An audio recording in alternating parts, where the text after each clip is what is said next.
Hey everybody, welcome back to Coffee with the Chiros. Dr. Frank and Dr. Rick. our beloved Dr. Rick. And Dr. Rick gave me the okay to tell this joke, didn't you? Sure. All right, so if any fan mail goes right to him. So one of our patients is a nurse, and she says that she was working in the hospital and taking care of a gentleman who had a mask on, and he says, "Are my testicles black?" So she took a look and reached down there and peeked and looked back at him and said, "No, your testicles aren't black." And he pulled down the mask and said, "No, are my test results back?" All right, again, Thought it was right funny. there, right there. Today we're going to talk to you a little bit about inflammation. Okay, we're leaving the coronavirus neighborhood. Why? Well, not because everything's okay. It's not. You know, we still want you to practice the same thing we're practicing around here. Wipe everything down with Clorox wipes. Keep everything clean. Wash your hands often, frequently, and practice great hygiene. And also make sure you practice a lot of social distancing. Keep away from each other. All right? We're going to talk a little bit about inflammation because during this time of quarantine, you're stuck in the house. It's a great time to do some things like work out and get your mind right and listen to positive podcasts and at the same time eat right. Restaurants are closed. You know, certainly you can go grab fast food, but it's a great time to start cooking again and eating healthy. So there's some things we want to avoid. And what do you think would be the first one, Dr. Rick? Dairy. Dairy. Why? Because dairy actually has a protein called casein in it that our bodies actually attack. Would you like to add to that, Dr. Frank? I don't think so. But milk does a body good, right? Milk's good for you. According to the American Dairy Farmers, it is. Yeah. Studies actually show that it causes inflammation responses to the nervous system. It also causes your body, because it turns into sugar too, so it also lowers your immune system also. There's also been many studies that talk about that it can actually cause Parkinson's, MS, stuff like that. So it creates an autoimmune response. Yes. Your body starts attacking that protein because it doesn't recognize it. Cow milk is for baby cows, not for humans. Like I always say, I wonder who the first guy was who looked at a cow and went, that might be good. I wouldn't want to meet that guy or be that guy. But the point is, cow milk, every mom knows milk makes mucus. Why would anything good for you make mucus? Mucus is an inflammatory response. While your body's inflamed, guess what your immune system is doing? Going up or down? It's going up.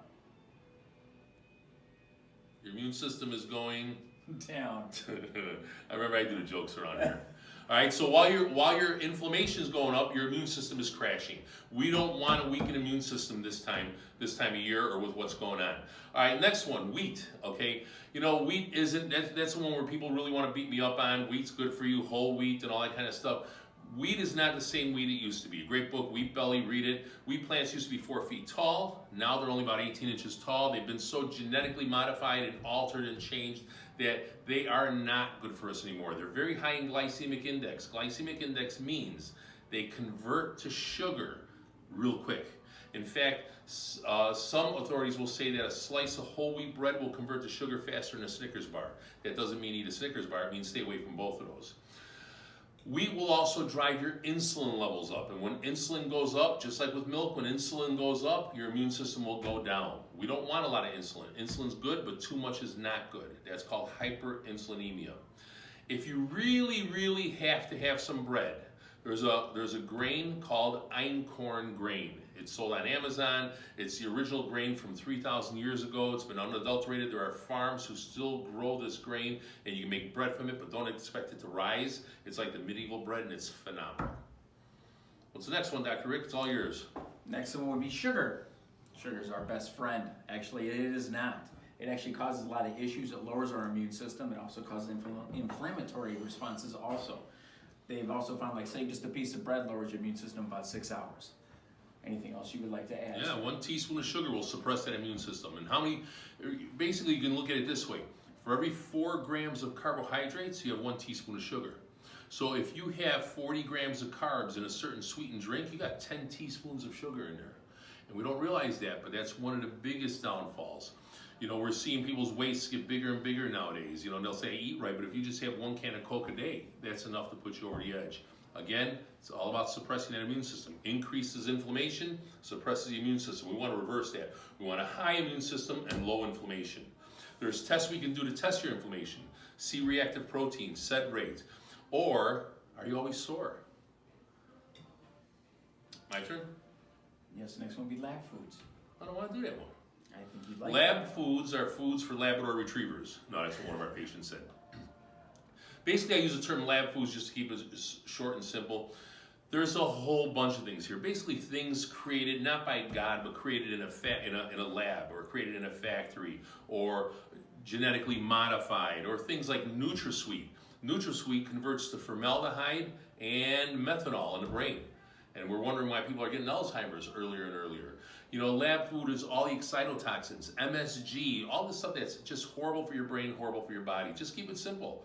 You know, look, shop on the outside of the store, okay? And eat your meat, vegetables, fruits, nuts, and seeds. And when I say meat, it could be fish, it could be lamb, it could be all that kind of stuff. This chart that we created is available. We'll put it on our Facebook page, on Total Life Chiropractic Facebook page. Go on there, sign up on there, like it, and then you'll see this chart. And you can just, whatever you do with it, click it, save it, put it in your phone, make it your cover so you can look at it every time you're ready to eat. Dr. Rick, you have anything you want to add? No, that's about it. We thank you. We thank you all for still coming in and getting your adjustments. Keep yourself strong and keep yourselves healthy, because we do not want to tie up hospital beds with sick people. So come here, get healthy, stay healthy. Thank you. We'll see you next week. Hey, Dr. Richie, come here. How you doing? How you doing? I'm doing good. You got anything to say? Hey, don't forget to subscribe to our site. Our YouTube channel? Go right down. I always wanted to say this. Go right down there and press that button that says subscribe, and you could be number, I think, 3.